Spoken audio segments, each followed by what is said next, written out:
केशव नगर राज्य के हरियापुर गांव में शंकर नाम का एक लकड़हारा अपने 10 वर्षीय पुत्र अर्जुन और 8 वर्षीय पुत्री राधा के साथ रहा करता था। शंकर की पत्नी का देहांत कुछ समय पहले ही हुआ था। एक दिन शंकर अपने पुत्र अर्जुन से बोला, ए बेटा अर्जुन, आज मैं तुम्हें अपने साथ जंगल नहीं ले जा सकता। आज मैं अकेले ही लकड़ियां काटूंगा। बेटा, तुम अपनी बहन राधा का ख्याल रखना, है ना? हाँ ठीक है पिताजी, लेकिन शाम को जल्दी आ जाना। शंकर मुस्कुराते हुए वहाँ से चला गया। अर्जुन और राधा खेलने लगे। ऐसे ही शाम हो गई, लेकिन शंकर वापस नहीं आया। हे राधा, पिताजी तो अभी तक वापस आ जाते थे, अभी तक आए ही नहीं। हाँ भैया, तुम सही कह रहे हो। अर्जुन दरवाजे की ओर देखने लगा, लेकिन रात हो गई और शंकर वापस नहीं आया। चिंतित अर्जुन दौड़ते हुए गांव के बलराम काका के घर पहुंचा। अरे अर्जुन, क्या हो गया बच्चे? तू इतना घबराया हुआ क्यों है? क्या बात है? पिताजी जंगल में लकड़ियां काटने गए थे, लेकिन अभी तक लौटे नहीं। हैं? ऐसे कैसे हो सकता है? गांव के सारे लकड़हारे तो शाम तक लौट आते हैं। शंकर भी लौट आता है, उसे तो अब तक लौट आना चाहिए था। चल तू चिंता मत कर, मैं गांव के मुखिया और अन्य लोगों को लेकर शंकर को ढूंढने जाता हूँ। चिंता मत कर। बलराम अपनी मोटी शॉल पहनकर वहाँ से चला गया। अर्जुन चुपचाप अपने घर लौट आया।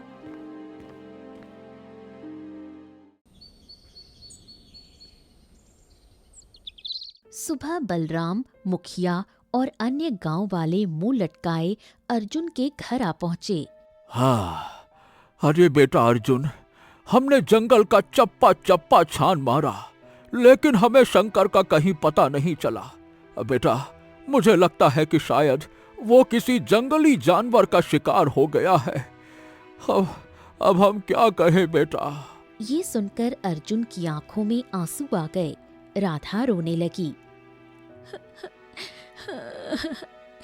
भैया, क्या पिताजी कभी नहीं आएंगे? अर्जुन जवाब नहीं दे पाया और फूट फूट कर रोने लगा।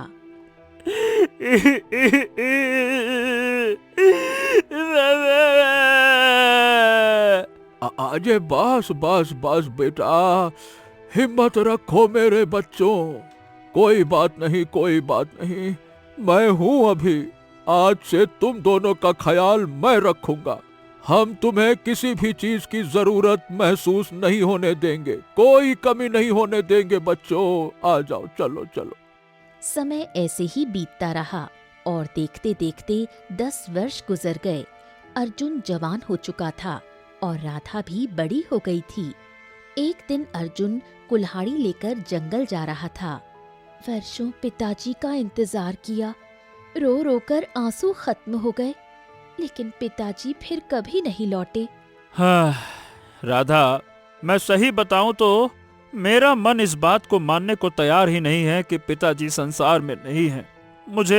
मुझे विश्वास है कि वो अभी भी जीवित हैं।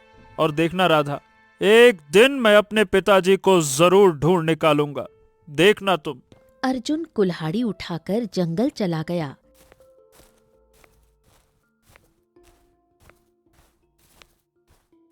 जंगल में हल्की हल्की वर्षा शुरू हो गई। अरे ये क्या? ओहो, इस वर्षा को भी अभी ही प्रारंभ होना था। अब तो लकड़ियां काटना भी बेकार है, क्या बताऊं। तभी उसका मित्र बंसी वहां आया।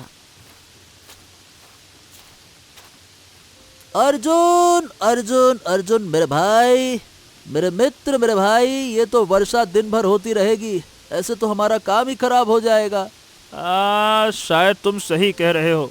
मेरे भाई, मैंने सुना है कि जंगल की गहराई में ऐसे वृक्ष होते हैं जिनकी लकड़ियां अगर वर्षा में भीग भी जाएं तो भी उनकी गुणवत्ता में कोई कमी नहीं आती है। और मैंने तो ये भी सुना है कि वो मुंह मांगे दामों पर बिक जाती हैं। मैं क्या कहता हूँ, चलो ना, आज जंगल की गहराई में लकड़ियां काट कर देखते हैं। क्या कहते हो? तू पागल वागल तो नहीं हो गया है? तेरा दिमाग तो ठीक है? तुझे पता भी है कि जंगल की गहराई में खतरनाक जंगली जानवर रहते हैं जो मनुष्य को देखते ही उनके प्राण खींच लेते हैं। मैं लकड़ियों के लिए अपनी जान खतरे में नहीं डाल सकता। और मैं तुझे भी यही सलाह दूंगा मेरे भाई कि तू ये सोच अपने दिमाग से निकाल दे, लकड़ियों की गुणवत्ता के चक्कर में कहीं हमारे जीवन का गुण गोबर न हो जाए। अरे तू तो लगता है अपने जीवन का गुड़ गोबर कर ही लेगा, डरपोक कहीं का। तू डरता रह, मैं डरपोक नहीं हूँ मेरे भाई। तुझे नहीं जाना मत जा, लेकिन मैं तो जाऊंगा। अर्जुन ने बहुत मना किया, लेकिन बंसी नहीं माना। अर्जुन वापस लौट गया और बंसी जंगल की गहराई में चला गया। कुछ घंटों बाद बंसी जंगल की गहराई में एक बड़े वृक्ष के सामने खड़ा था। ये वृक्ष तो बड़ा ही कमाल का लग रहा है। चलो इसको ही काटते हैं। जैसे ही बंसी ने कुल्हाड़ी का पहला वार किया, अचानक काला धुआं फैल गया और उस धुएं ने एक भयानक राक्षस का रूप ले लिया। हे भगवान, हे भगवान, मुझे अर्जुन की बात मान लेनी चाहिए थी।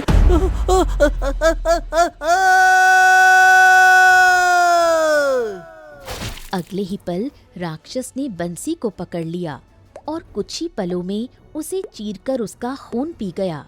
बंसी की दिल दहला देने वाली चीख जंगल में गूंज उठी।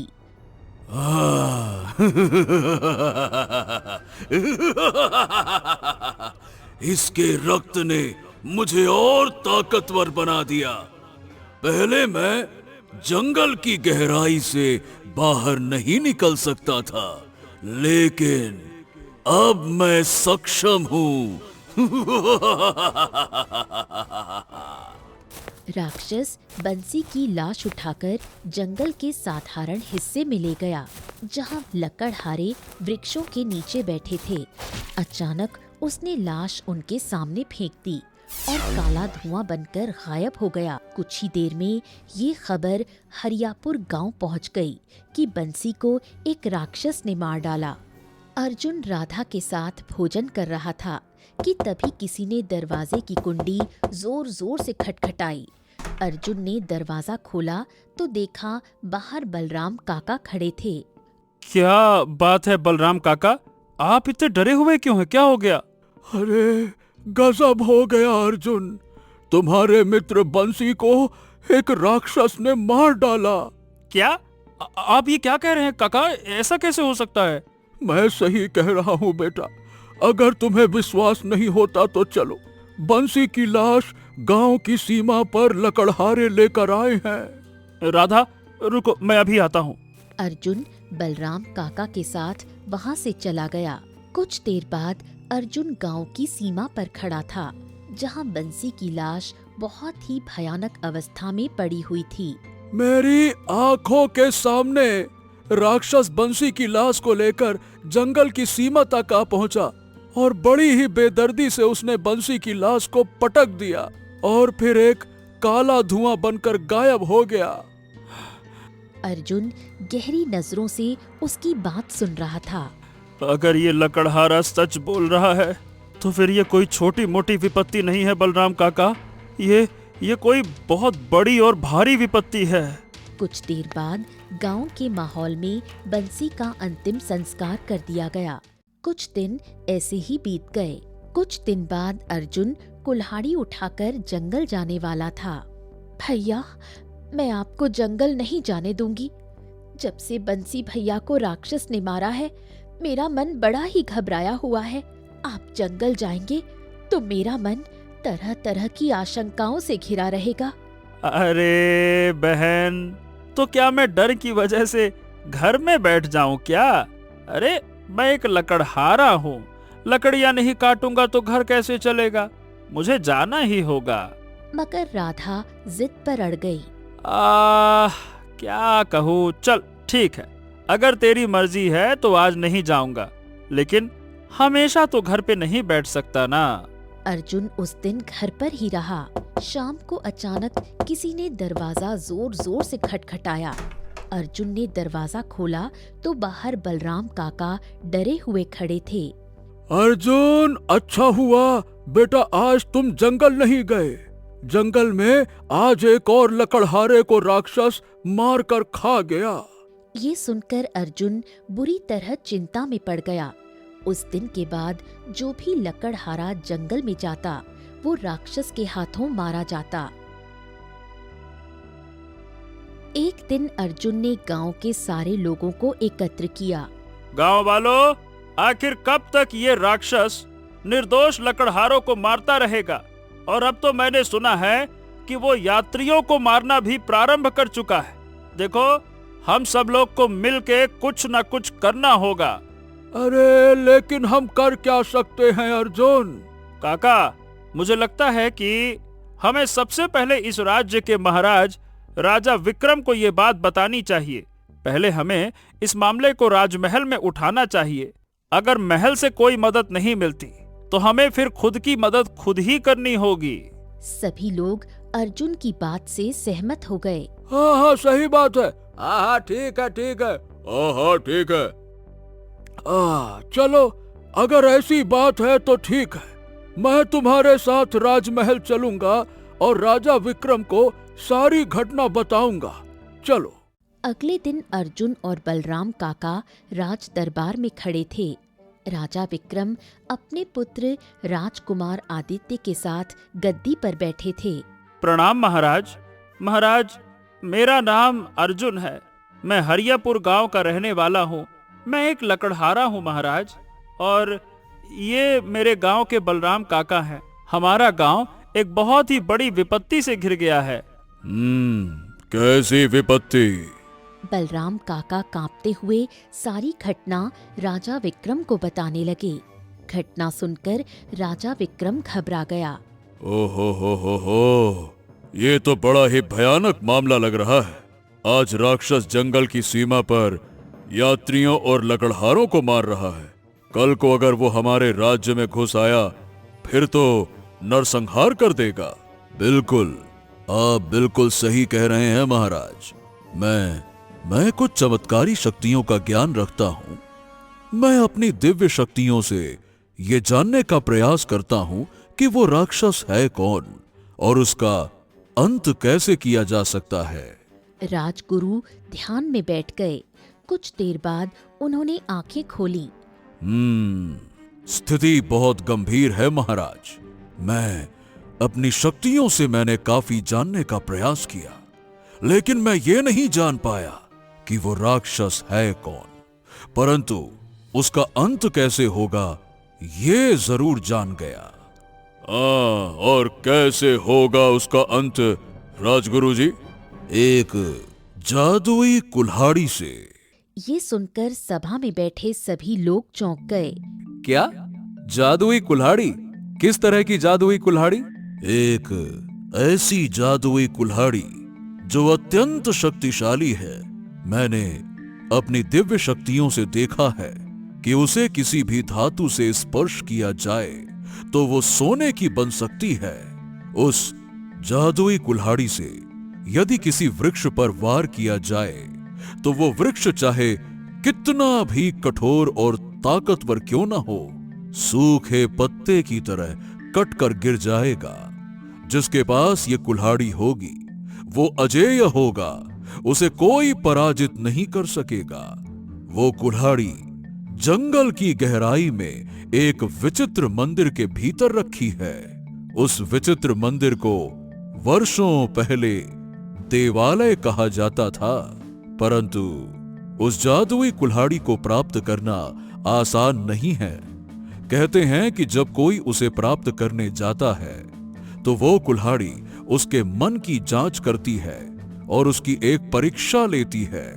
यदि वो परीक्षा में असफल हो गया तो वो कुल्हाड़ी उसे कभी प्राप्त नहीं होती और राक्षस का अंत केवल और केवल उसी जादुई कुल्हाड़ी से किया जा सकता है। इतना कहकर राजगुरु चुप हो गए। राज दरबार में सन्नाटा छा गया। राजगुरु की सारी बातें सुनकर राजकुमार आदित्य मन ही मन बोला, ओ, यदि वो कुल्हाड़ी मुझे मिल जाए तो फिर तो मैं संसार का सबसे शक्तिशाली सम्राट बन सकता हूँ। हाँ, मैं किसी भी हालत में उस कुल्हाड़ी को प्राप्त करूंगा। अर्जुन राजगुरु से बोला, लेकिन राजगुरु जी, अगर उस कुल्हाड़ी से राक्षस का अंत किया जा सकता है तो ठीक है, मैं देवालय से वो कुल्हाड़ी लेकर आ जाऊंगा।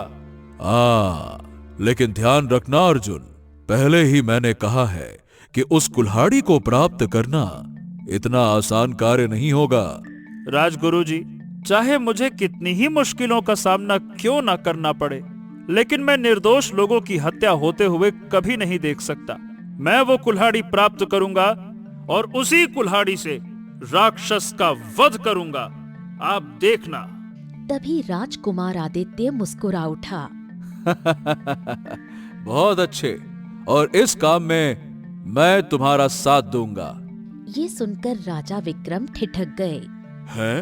आप कहना क्या चाहते हैं राजकुमार?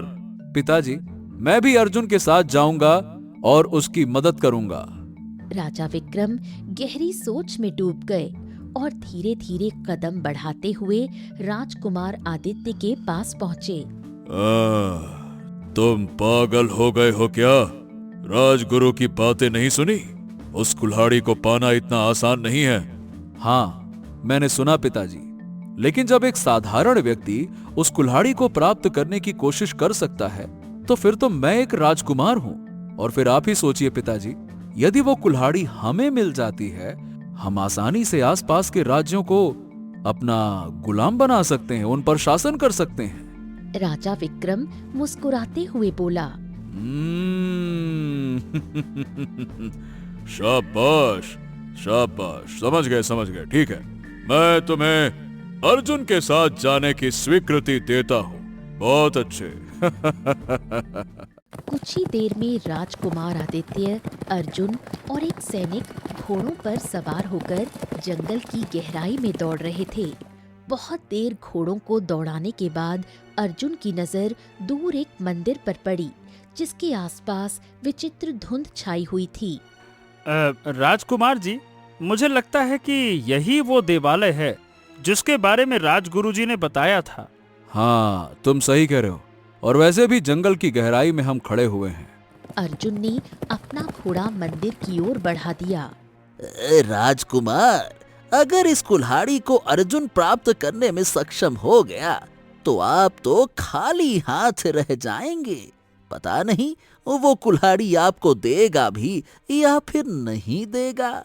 चिंता क्यों करते हो? अर्जुन को कुल्हाड़ी प्राप्त तो करने दो, उसके बाद अच्छा सा मौका देखकर मैं इसे ठिकाने लगा दूंगा। कुल्हाड़ी तो मेरे पास ही आएगी। मैं भी यही सोच रहा था कि इतनी आसानी से आप इतने खतरे वाले काम को करने के लिए तैयार कैसे हो गए? आपका दिमाग बहुत तेज है। समझदार हो तुम, इसीलिए तो मेरे वफादार हो। इतना कहकर आदित्य ने घोड़ा मंदिर की ओर दौड़ा दिया। कुछ ही देर में राजकुमार आदित्य, अर्जुन और सैनिक देवालय के अंदर खड़े थे। दीवार पर एक कुल्हाड़ी गड़ी हुई थी जो रंग बिरंगी किरणों से चमक रही थी। मैं इस कुल्हाड़ी को दीवार से निकालने का प्रयास करता हूँ। अर्जुन कुल्हाड़ी को स्पर्श करने ही वाला था कि तभी कुल्हाड़ी से अचानक आवाज आई। ठहरो मनुष्य, मैं कोई साधारण कुल्हाड़ी नहीं हूँ, बल्कि मायावी कुल्हाड़ी हूँ। मुझे यदि ऐसे ही स्पर्श करोगे तो जलकर राख हो जाओगे या फिर श्रापित हो जाओगे। हैं? श्रापित हो जाऊंगा? इसका क्या मतलब है? श्राप तुम्हारे मन पर निर्भर करता है। यदि तुम्हारा मन निश्चल है और लालच से मुक्त है तो तुम श्रापित नहीं होगे, लेकिन मुझे निकाल नहीं पाओगे। मुझे निकालने के लिए तुम्हें मंदिर की दाहिनी दिशा में जाना होगा। वहां एक जल कुंड है। उस जल कुंड में देवताओं का वास है। देवताओं ने ही इस प्राचीन मंदिर को स्थापित किया था। तुम्हें जल कुंड से जल लाकर मेरे ऊपर छिड़कना होगा, तभी तुम मुझे दीवार से निकाल पाओगे। ओ, ये बात तो मुझे समझ में आ गई, लेकिन ये समझ में नहीं आया कि श्राप मन पर निर्भर कैसे करता है, और यदि मेरा मन कठोर हुआ तो? मान लो, यदि तुम्हारा मन पत्थर का है और दूसरों के प्रति प्रेम नहीं है, तो तुम पत्थर के बन जाओगे। यदि तुम्हारा मन क्रूर, निर्दयी, राक्षस जैसा है, तो तुम राक्षस में परिवर्तित हो जाओगे। समझ गया, समझ गया। यदि ऐसा है तो ठीक है, मैं देवताओं के जल कुंड से जल लेकर आऊंगा। ठीक है। अर्जुन ने राजकुमार आदित्य और सैनिक की ओर देखा और फिर बाहर निकल गया। अर्जुन के बाहर निकलते ही राजकुमार आदित्य धीरे धीरे कुल्हाड़ी के पास पहुंचा और सैनिक से बोला, क्या कहते हो सैनिक? मैं तो कुछ भी नहीं कहता। मैं तो आपका गुलाम हूँ। आप जो आदेश देंगे वही करूँगा। मुझे लगता है ये सब बकवास है। कुल्हाड़ी दीवार पर गड़ी हुई है, मैं इसे सीधे ही निकाल लेता हूँ, कहानी ही खत्म हो जाएगी। आदित्य ने कुल्हाड़ी को स्पर्श किया और अगले ही पल कुल्हाड़ी की आवाज गूंजी, तेरे मन में ना तो प्रेम है और ना ही दया की भावना। तेरा मन पत्थर का है, इसीलिए तू श्रापित हो गया। अब तू पत्थर में बदल जाएगा। राजकुमार आदित्य पत्थर में बदलने लगा। वो भयभीत था। सैनिक के कुछ करने से पहले ही वो पूरा पत्थर का बन गया। उधर दूसरी ओर अर्जुन जल कुंड तक पहुंच गया। जैसे ही उसने जल लेने का प्रयास किया कि तभी सफेद किरणें जल से उठीं और एक सुंदर पुरुष का रूप ले लिया। ये देवताओं का जल कुंड है। यहाँ से जल लेना इतना आसान काम नहीं है। हाँ, मैं जानता हूँ, लेकिन मुझे ये जल कुल्हाड़ी को निकालने के लिए चाहिए। अर्जुन ने देवता को पूरी घटना बताई, कैसे राक्षस निर्दोष लोगों की हत्या कर रहा था और गांव वालों का जीवन संकट में है। मैं सब जानता हूँ। कोई और होता तो ये जल ना लेने देता, लेकिन तुझे एक महत्वपूर्ण कार्य करना है, इसीलिए मैं तुझे अपने जल कुंड का जल लेने की अनुमति देता हूँ।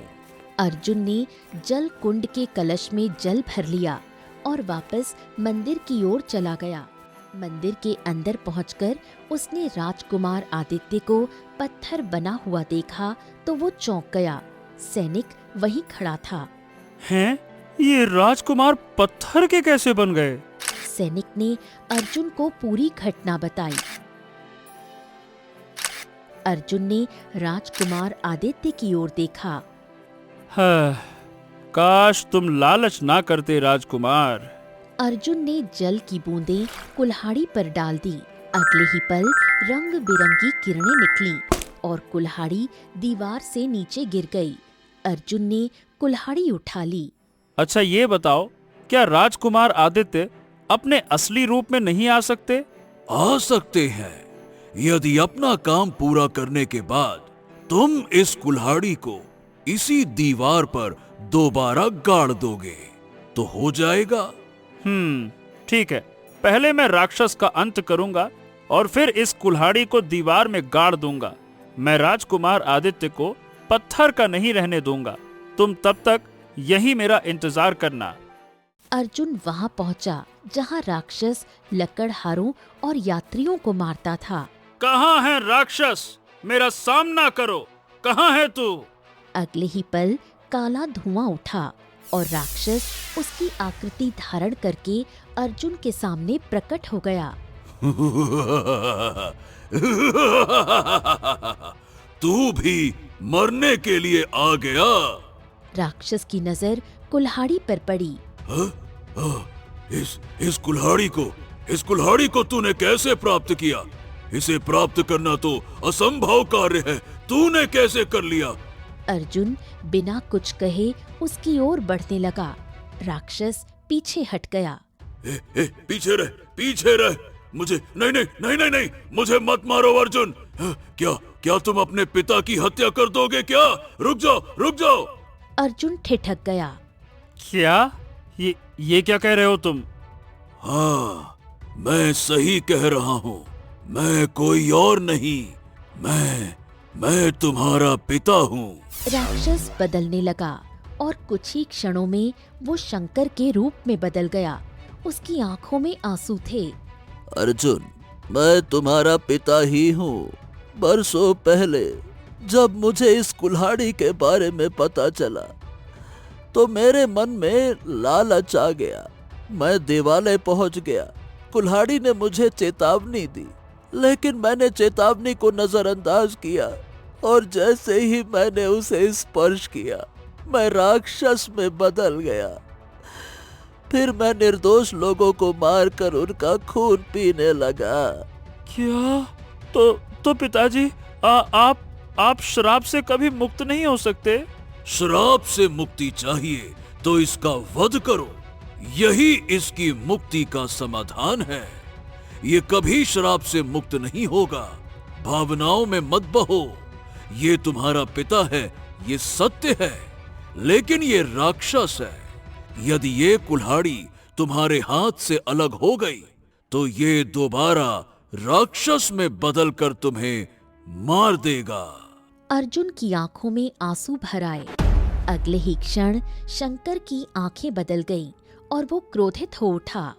बेटे, ये कुल्हाड़ी मुझे दे दो। मैं वैसे ही श्रापित हूँ। ये कुल्हाड़ी मुझे और श्रापित नहीं कर सकती। इसे पाकर मैं संसार का सबसे शक्तिशाली राक्षस बन जाऊंगा, सबसे शक्तिशाली। लाओ बेटा, लाओ, मुझे दे दो। नहीं पिताजी, आप इंसानियत के दुश्मन बन चुके हैं और यदि इंसानियत की भलाई के लिए मुझे आपका वध भी करना पड़े तो मैं आपका वध करूंगा। अर्जुन को ढूंढते हुए बलराम काका वहां पहुंचे। बलराम को देखते ही शंकर दोबारा राक्षस में बदल गया। अर्जुन ने तुरंत कुल्हाड़ी का वार कर दिया। वार पड़ते ही राक्षस के शरीर में आग लग गई और कुछ ही देर में वो जलकर राख में बदल गया। अर्जुन की आंखों से आंसू टपकते गए। वो अपने पिता की राख को देखता रहा। काश आप लालच ना करते। बलराम काका अर्जुन के कंधे पर हाथ रखते हुए बोले। हाँ बेटा अर्जुन, शायद तुम्हारे पिता के भाग्य में यही लिखा था। अर्जुन बलराम काका के साथ वापस मंदिर गया और कुल्हाड़ी को दीवार में गाड़ दिया। अगले ही क्षण राजकुमार आदित्य अपने असली रूप में वापस आ गया। अर्जुन, मुझे क्षमा कर दो।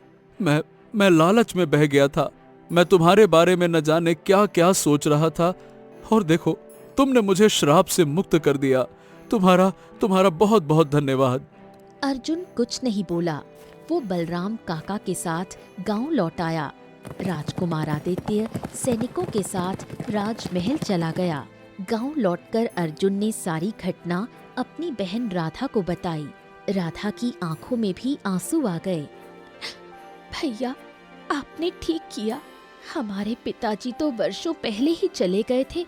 आपने एक राक्षस का वध करके सबका उद्धार किया है और इस तरह गांव के लोगों को उस राक्षस से मुक्ति मिल गई।